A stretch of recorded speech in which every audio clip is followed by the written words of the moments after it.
They treated my lake house like a free vacation, ignoring every dollar I saved, every hour I worked, every sacrifice I made alone. But when 32 relatives arrived expecting open doors, the new locks, the deed, and my silence finally showed them what real ownership costs. The scaler screamed when my phone buzzed against the tray. I didn't look. Not until the preview line lit up. "We've booked the entire week of July 4th. My assistant froze mid-step. Another buzz. "Whole family, 32 people." I set the scaler down the click, echoing too loudly in the white room. Outside, someone laughed. Inside, the air thinned around me. Tight metallic weighting. I placed the phone face down. Steady. Deliberate. They thought this was just another family announcement, one I'd swallow like always, but they had no idea what a closed mouth can set in motion. My name is Juliet Rowan Hale, and most of my life has felt like standing just outside a doorway, close enough to hear everything, never close enough to be invited in. I'm the child in the middle, the filler, the one people remember only when someone else needs something.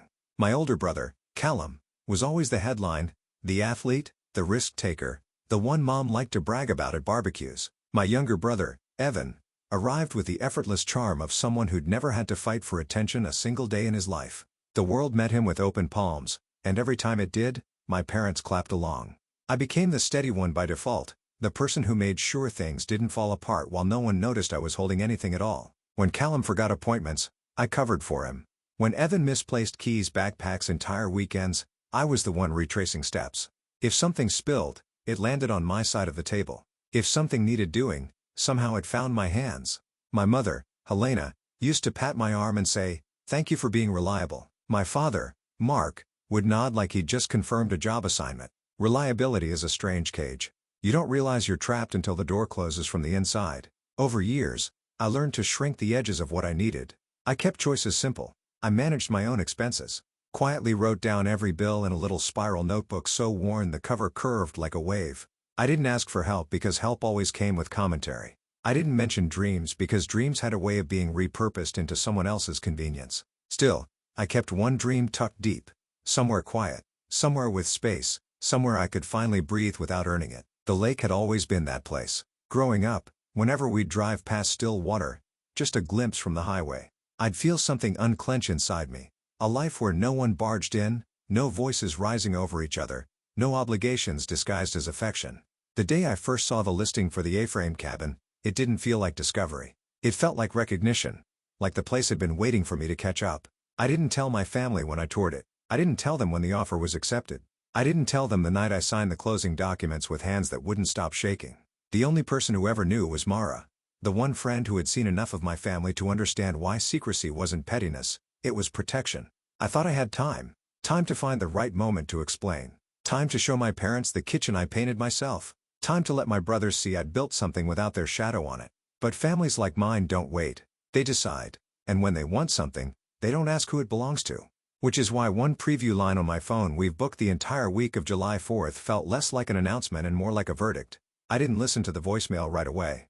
I finished cleaning my station, peeled off my gloves, washed my hands until the water ran cool again. Routine steadied me. Routine kept my chest from tightening. But when I finally stepped into the supply room away from the patients and the lights, and the chatter, I pressed play. My mother's voice burst through the speaker like someone swinging open a door without knocking. "We've booked the entire week of July 4th at your new Lakehouse." I stared at the wall of labeled bins, gauze-polished sterilization pouches, each in perfect order. The words didn't match the room I was standing in. They didn't match anything. Mom sounded cheerful, triumphant even. "Whole family," she said as if that clarified everything.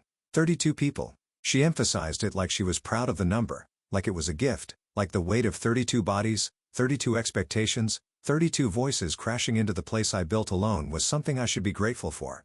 Then came the part that tightened the air around me. Boats, grills, fireworks, the works. I closed my eyes. For a moment, the room tilted. I saw it. Quick, sharp flashes in my mind. Trailers groaning up the gravel drive. Strangers hauling coolers across the deck. Kids running through the hallway I painted with my own hands. The kitchen crowded. The dock shaking. The quiet, my quiet drowned. They weren't asking. They weren't confirming. They were informing me. Like I was the last to know plans made on my behalf. My father's voice joined in faint in the background. "It sleeps plenty. She won't mind. She won't mind." That's what they had always counted on. That I would adjust. That I would absorb. That I would smile and let them take what I never once offered. I didn't replay the message. I didn't need to. Every word had already carved itself into place. I picked up the phone again, my thumb hovering over the call button, not to respond, but to listen to the silence beneath their certainty. The kind of silence that isn't empty, but electric. They thought I would fold the way I always had. But something in me shifted, precise and irreversible, like a lock turning. I didn't call them back. I didn't have to. I drove north without turning on the radio. The road unwound ahead of me in long silver stretches, the kind that swallow entire thoughts before they form. Pines lined both sides, tall and silent, like they'd been waiting for me to finally stop pretending everything was fine. The Lakehouse didn't appear all at once. It emerged the way truths do, slowly. Then suddenly, wood frame catching the last threads of daylight, roofline cutting a dark, sharp angle against the sky. My chest loosened the moment I parked here. Even the air felt different. Cooler. Honest. Inside, everything was exactly where I'd left it. The blue cabinets I painted myself. The flannel draped over the back of the chair. The stack of books by the window seat. Nothing loud, nothing crowded. Just stillness. I stood in the center of the living room, hands in my pockets, listening to the house breathe. It had its own rhythm, creaks settling in the beams, the faint hum of the fridge, and beyond the walls, the soft lake water brushing the shore. All of it felt like a question. Are you ready? I was. I started in the kitchen, pulling open drawers, checking every latch, every hinge. I needed to move. Movement was control. I gathered my notebook. Years of penciled numbers, circled payments, lists of repairs saved for another season. Every page was proof this place existed because I built it, not because it fell into my hands. Next came the documents box. Not labeled with anything dramatic, just a plain container holding the deed, the closing papers, the insurance forms, and the receipts from every bundle of lumber, every can of paint, every tool I bought with my own money. I laid them out on the dining table, not to show anyone, just to remind myself what was true. When I was ready, I made the call. The locksmith arrived mid-morning, a quiet man with a steady gait and a toolbox that clinky-tucked with purpose. He didn't ask why I needed new deadbolts on every exterior door. He didn't comment when I pointed out the keypad I wanted installed. He didn't even raise an eyebrow when I asked for the final code to be 0814. He simply nodded and worked. The clink of metal, the low electric whir, the soft clicks, each sound felt like a page turning. By noon, he handed me a single ring with 2 keys. Only 2, no spares, no copies, no just in case hidden under the mat. Everything's set, he said. Only opens for whoever you choose.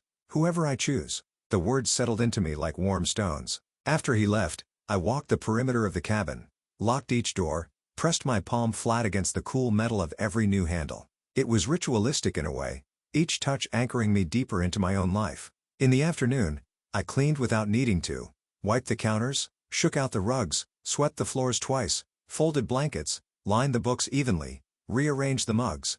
Not because the house demanded it, but because my mind did. Control didn't need volume. It needed precision. As evening fell, I stepped onto the dock. The lake rippled under the gold light, quiet and sure of itself. I sat with my feet over the edge, toes skimming the surface. The cold shocked me awake in the best way. Across the water, someone set off fireworks. Early celebrations from the next town over. Sparks lifted bright against the dusk, then faded into smoke. They didn't reach my shore. I watched the reflections break into soft ripples around my ankles. Back inside, I grabbed the small wooden box I'd carved to store keys and placed the new ring carefully in the center. I closed the lid. The soft thud echoed through the room. I didn't have anger in me. Not anymore. What had replaced it was something quiet, solid, and immovable. A decision made without needing permission. I turned off the exterior lights one by one. The path, the porch, the deck, every bulb flickered out until the house became a dark silhouette against the water, a place only I could enter. Before bed, I wrote one line in my notebook, not under the payments column or the repairs list, but on an empty page near the back. This time, I am not giving back anything they take. I closed the notebook with a soft snap. That night the house felt different. Not fragile, not waiting. It felt claimed. I woke before sunrise and stood by the window as the sky shifted from slate to pale lavender. Mist hovered over the lake like breath held in the air. I watched until the first sliver of sun cut through it, thin and deliberate. My phone buzzed on the counter. 3 missed calls. 1 from Mom, 2 from Evan. I didn't open them. I turned the phone face down again. The same motion from the clinic, but this time steady or chosen. They wanted a week. They wanted the house. They wanted the quiet I'd built without ever noticing I needed it to survive. They thought I'd fold, but nothing in me was folding. Nothing was bending. Everything in me was aligning. I locked the front door, the deadbolt clicking into place like a point made clear. This time, I whispered into the empty room, I won't fix what they've broken. They arrived on a Thursday afternoon, loud enough to rattle the quiet before their tires even touched the gravel. I saw the first set of headlights sweep across the trees, a long, confident arc like someone claiming land with light alone. Then another. Then another. From the loft window, I watched the caravan spill into my driveway. Callum climbed out of his truck first, slamming the door like he owned the air. Evan followed, juggling coolers and shouting directions at cousins who weren't listening. My parents' SUV parked closest to the porch as if proximity translated to authority. I didn't move. I didn't wave. I just observed. Mom marched up the steps with grocery bags hooked on both arms, her smile already staged. She twisted the doorknob, expecting it to swing open. When it didn't, she jiggled it harder, then reached into her purse for a key that never existed. I waited until she leaned back in confusion before I opened the door myself. The sound was small. The impact wasn't. "Hi, Mom," I said, voice, even looking for something. Her expression flickered. Surprise, then irritation, then something sharper she tried to hide. "Sweetheart, the lock must be sticking. This house is old." "It's not sticking," I said. "It's new." Behind her, Dad frowned, scanning the porch like he was reading a blueprint he didn't approve. Callum stepped forward, grinning wide, already ready to take charge. "Ro, this place is unreal. Wait till you see the boat we brought. Kids are dying to get inside." "There's no boat launch on my property." I said it quietly, almost gently. It didn't soften anything. Evan laughed at that loose, careless laugh he always used when he assumed I'd come around. "Don't be weird. Mom said you were cool with it." I looked at my mother. I didn't raise my voice. I didn't ask why. I simply held her eyes long enough for her to feel the weight of the truth. She had mistaken my silence for permission for the last time. "I wasn't asked," I said. The words dropped heavy between us. The next 12 minutes felt like watching a machine malfunction in slow motion. Mom tried guilt first. "We just wanted family time. You never host anything." Dad switched to doctrine. "Families share. You don't lock your family out." Callum went practical. "You've got 8 bedrooms. Stop being dramatic." Evan offered convenience. "It's just a week, Jules." Behind them, relatives began unpacking anyway, setting down bags, unloading a karaoke machine, dragging foldable tables like they were prepping a festival. Someone's child ran toward the dock. I stepped back inside, placed my hand on the door, and closed it. The deadbolt slid into place with a clear, unapologetic click. Voices rose immediately. Confusion complaints. Then Mom's voice breaking into pleas that sounded worn at the edges. Someone knocked. Someone else tried the back door. Callum rattled the handle like force would rewrite ownership. Then came the smallest pause, the moment where they finally understood the boundary was real. I turned off every exterior light until the house was swallowed by the evening. Dark enough for them to see themselves. Quiet enough for me to hear nothing. They called. They texted. Mom left messages that tumbled from irritation to tears. Dad sent verses about obedience. Callum threatened to camp on the lawn. Evan suggested talking it out. I didn't respond. The sheriff arrived just before dusk, not because I called, but because someone else did. He knocked once, spoke through the door. Calm and professional. "They're insisting you let them in. Just need to confirm the property owner." I opened the door enough to hand him my documents. No explanations, no commentary, just proof. He scanned the name, nodded, and faced the waiting crowd. "She's the owner. She decides who enters." The silence that followed was the loudest sound I'd ever heard from them. That night, I sat on the dock with a blanket wrapped around my shoulders while the lake mirrored the rising northern lights. 32 people huddled on the public access down the road. Mosquitoes, thick tempers, thin plans collapsing one by one. They had come expecting a vacation. What they got was a consequence. For the first time in my life, the boundary was mine, and there was nothing left for them to do but feel it. The lake settled back into its rhythm once they were gone. By Sunday evening, the shoreline was clear again. No coolers, no tents, no voices carried across the water. Just quiet, the kind that doesn't wait for permission.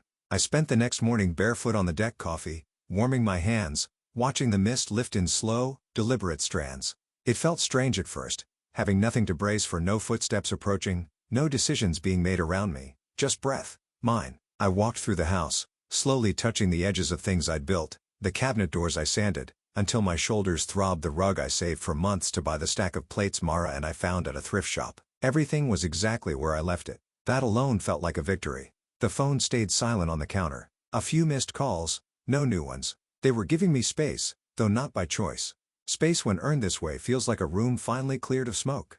I spent the afternoons doing nothing that required efficiency. Reading by the window seat until the sun changed angles, skimming my hand through the water from the dock, letting the dog sleep with his head on my knee while the breeze moved through the trees like a quiet apology. For years I thought peace came after someone finally understood me. After someone saw the imbalance, the taking the assumptions, but standing on the shoreline watching ripples widen and soften until they disappeared, I realized peace had nothing to do with being understood. It came from choosing myself without asking for permission. Some evenings I replayed the moment I closed the door of the deadbolt sliding into place, final and certain, not out of spite, but to remind myself I was capable of drawing a line and keeping it.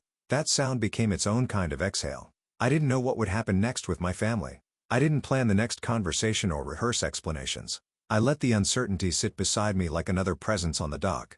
Not threatening, just there, quiet. The lake looked different then, less like an escape and more like a mirror. It reflected back something I hadn't seen clearly before. A life that didn't disappear when I stopped accommodating everyone else. Boundaries aren't walls. They're doors you learn to lock without apology. And on the night the northern lights spilled across my lake, I finally understood something simple. Silence isn't absence. It's ownership. If you've ever rebuilt your life, one quiet decision at a time, this space is for you. Stay. Listen. Follow the stories. There's more on the way. More truth, more calm, more strength spoken softly. Thank you for being.